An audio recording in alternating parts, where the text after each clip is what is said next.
bayan we're singing praises. Hallelujah! Thank you, Mr. President.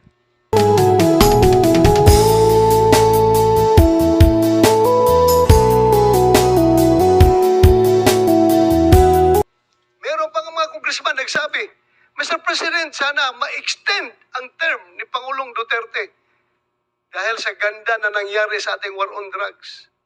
1.6 million ang nag-surrender in the first 6 months.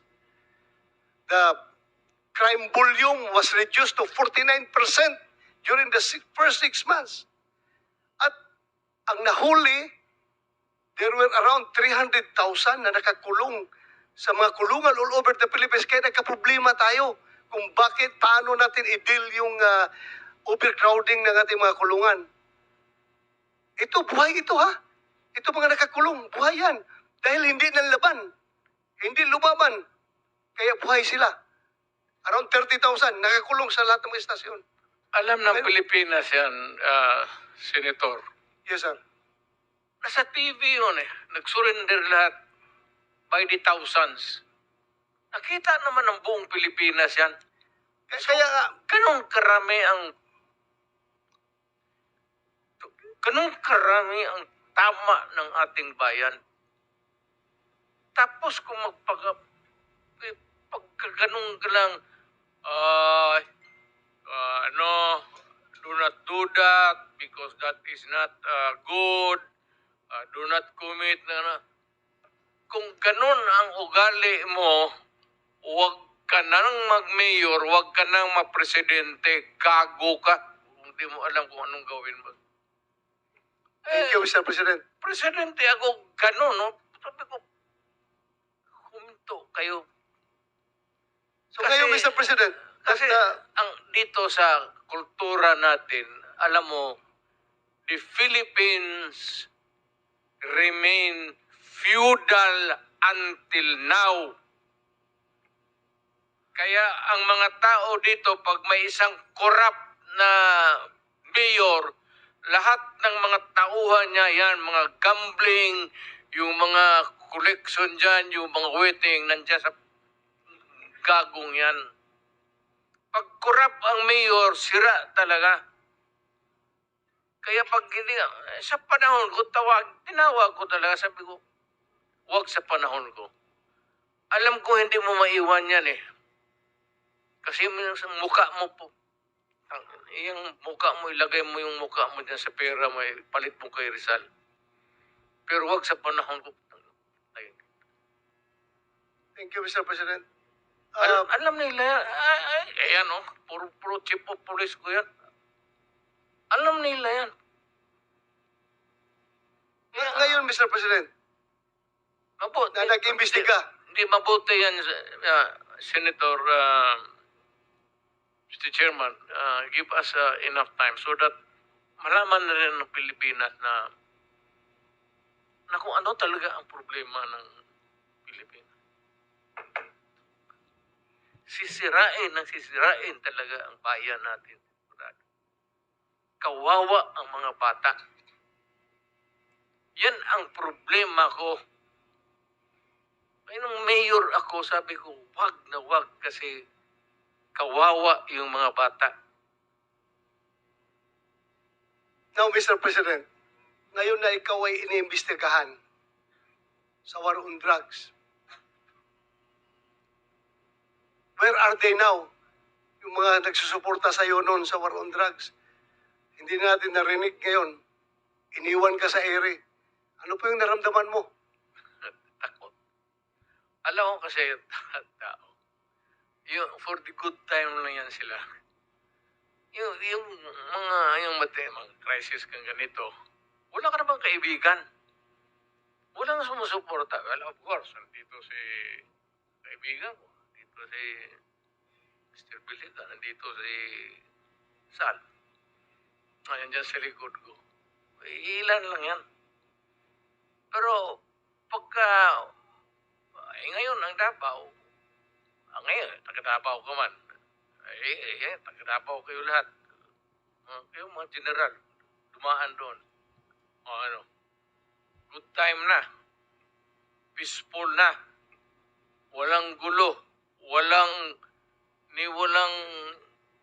bakit. Pero wala, hanggang dyan lang. Kalimutan na ng tao yan because sa bagay naman trabaho mo yan eh. Tama naman sabihin ng tao na, bakit kami may utang na loob sa iyo? Bayad ka. Trabaho mo yan. Tama yan. In theory, tama yan. Tama sila. Kayong mga pulis. Ikaw. Pati ako. Pero yung dapat lang malaman na yung pagiging mayor ko, pagiging talagang presidente, dinibdib ko yan. Wala akong agenda. Wala akong dinagdag na baski isang poste sa bahay ko. Wala akong bagong kotse. Hindi ako nakatikim ng Mercedes-Benz. Dinibdib ko talaga ang trabaho ko para sa bayan ko. Ayaw kong maging hero. Kasi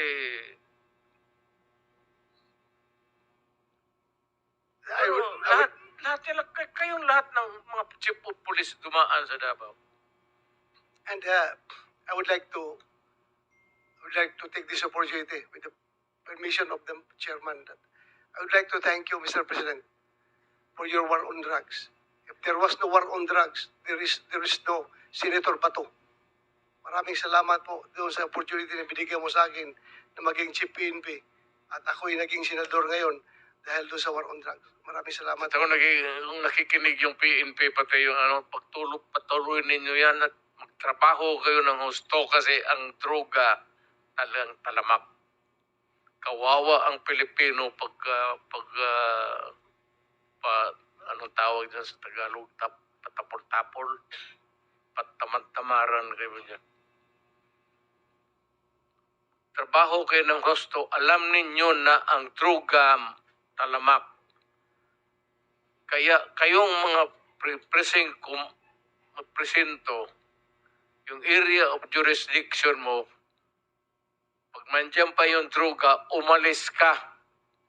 Kung chief of police ka ng syudad, pag may droga at hindi mo kayang pumatay, takot kang mamatay, putang ina, umalis ka dyan sa trabaho mo. Sorry for the... Thank you, Mr. President. I think, Mr. Chairman, medyo mahaba na yung time ng ating... Yes, alam ko. Gusto na siyang magpahinga. Thank you. If the president can still stay a little longer, okay lang, sir? For a couple more minutes? I am at your disposal, Sige ba? sir. Okay, sige. Ako magsabi ninyo hanggang bukas tayo dito. Okay lang. Wala akong magawa.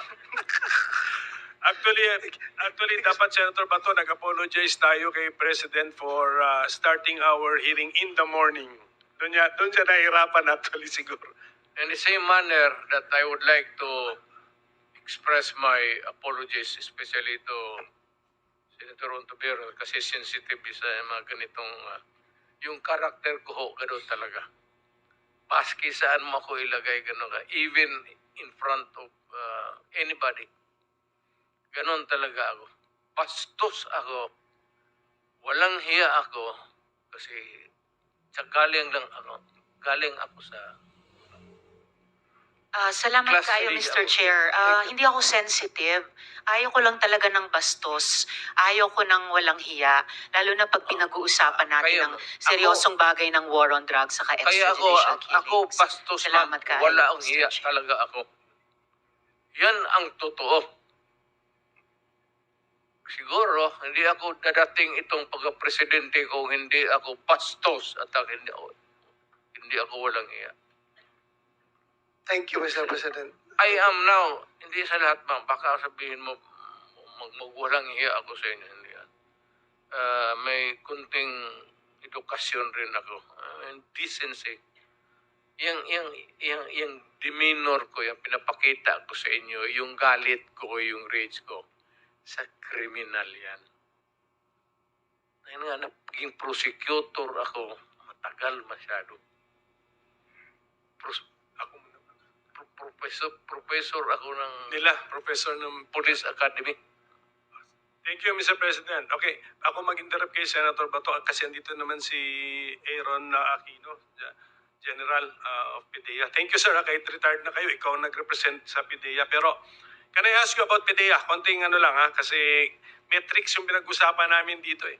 PIDEA is a 22-year-old organization. Mr. Chair, Ang bigay sa inyo, ha? does that mean that I am finished already? Hindi pa, hindi. Okay, Hindi. Ano lang, interjection. Kayo, binigay nga sa iyo yung, ang basa namin sa law, sa anti-drugs, PIDEA, dapat yan i-ano eh. Do you have, naging head kayo eh. For how long were you head of PIDEA? Taon din ba? Taon? Years din? It's 2 years and 2 years. Okay, so you're familiar with PIDEA. yes, sir. Are you in possession or are you the repository of data about drugs? So kunyari gusto natin sukatin ang success ng Duterte administration's war on drugs. Hawak ng PIDEA ang any metrics na before June 30, 2016 at tapos June 30, 2022. Meron kayong klaseng ganun data? Is it Sakaling matrix, Mr. Chair? Ha? Matrix? Are you asking me? Metrics data. How much drug we have? Marami sigurong ways to measure the drug problem. Yan. Number of users, number of suspected pushers at what levels, big time, manufacturing, etc.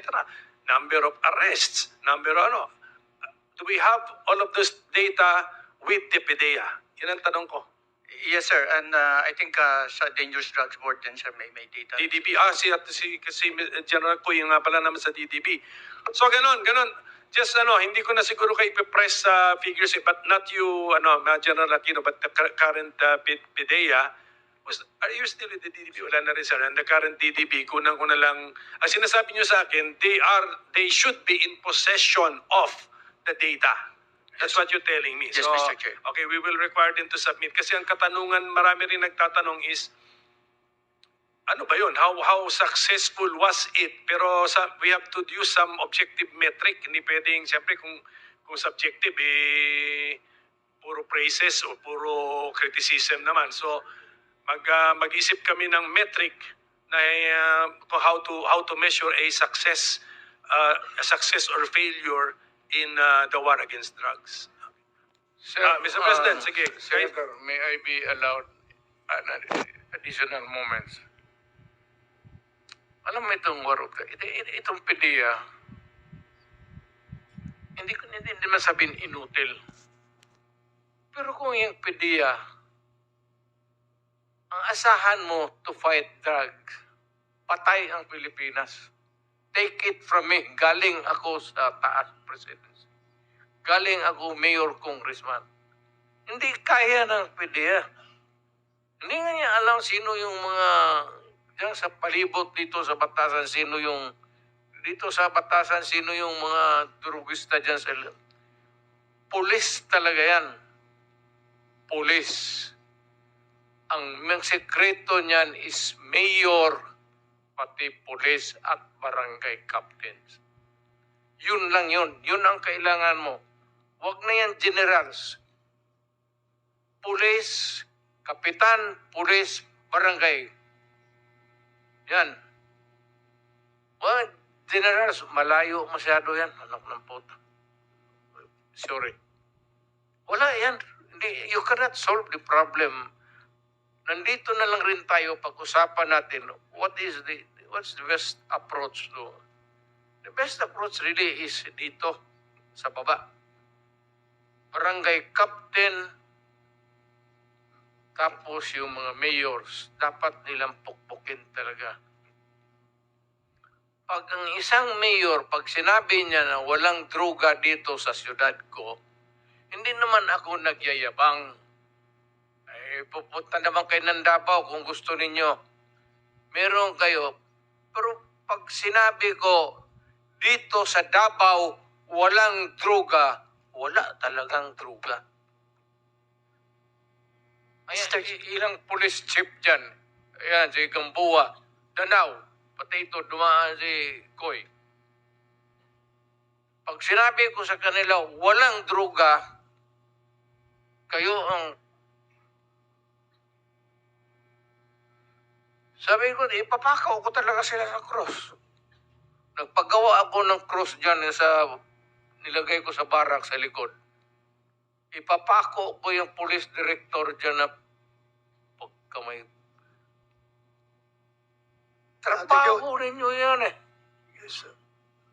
Thank you, Mr. Chair. Yes, Senator Bato, you have the floor again. Sige. One interjection Pwede bang lang, if I may, papahingahin Mr. mo natin Chair. si President Duterte and I will proceed to Senator Bato. Colonel Hector Grijaldo. With your permission, pero kung ayaw mo, okay lang. Ano yun yung... Senator Risa wants to interject. Okay lang, with your permission. Pwede hindi. Para kanino... For the For record the record. only. Okay.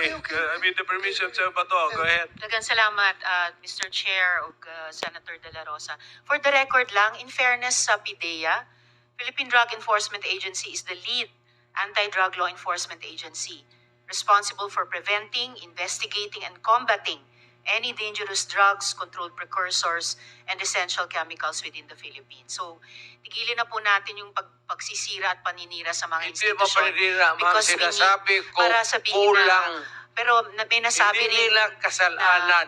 may Ang nasabi ideya rin talaga hindi kulang inutil. ng tao, Pero- kulang ng organization. Pero I Yes, heard yes. the term, Mr. Chair, You have halos to have inutil. Mr. President, tao, pati Well, pondo ng pera. there are ways na i-strengthen ang PIDEA na hindi natin Hindi sinasabing mo dala sa halos istorya yan dito. inutil. Actually, okay. No. Excuse me, Mr. Chair. Sige. Miyembro po ako ng committee ito, ng subcommittee at ng Senado. So, I am just making an interjection Yes, in fairness sa PIDEA na isa sa mga importanteng institusyon ng law enforcement natin, particularly in suppressing the supply of drugs. For the record lang, Mr. Chair. Daghang ako- salamat, Mr. Chair, o Senator De Sige, La what's Rosa. the opinion of the Ako President naging- is... Mayor, congressman, naging presidente. Ang sinasabi ko dito, wala akong tinatamaan. I'm just expressing, I said, my experience. Na kung ano talaga ang kulay ng druga dito sa Pilipinas. Maski dito sa Batas. Maski dyan sa Likos. Malakas ang druga dito sa Batasan. Kaya kung kailangan mo talaga, kailangan mo ng pulis, kailangan ng Pilipino, you elect a mayor now na magsabi one of his maski one of the sa program niya, sa agenda niya, drugs, maghingi siya ng chief of police na was dedicated at saka yung may character talaga. Pero kung chief of police na gusto lang ng promotion, mag-retire na kayo. Yes, Mr. Thank you. Chair. Thank you, Mr. Bato. I will confirm no na yung in aid of legislation part ng ating hearing, isa yun na lumalabas nga yung PIDEA, yung law creating the PIDEA, manpower, budget, etc. So, Palakasin ninyo, sir. Yes, sir. Kaya nga, isa yan. I will confirm it na yan ang isa sa mga initial kaagad na lumalabas na in aid of legislation na ideas. Yung PIDEA, pinasa lahat ng drug ano dyan, pero kaya ba? Yan. Nakuha natin ng feedback sa Presidente. So, Kulang. Yes, sir. Ayun, isa yun sa ano. Ipapalabas natin yan sa future hearings. Ano ba ang sitwasyon ng PIDEA? Si PIDEG, bakit na-revive si PIDEG? Narcom kayo dati yata pagkaalam ko, if I remember it correctly. Narcom, inalis natin by policy of law. Pero re-revive na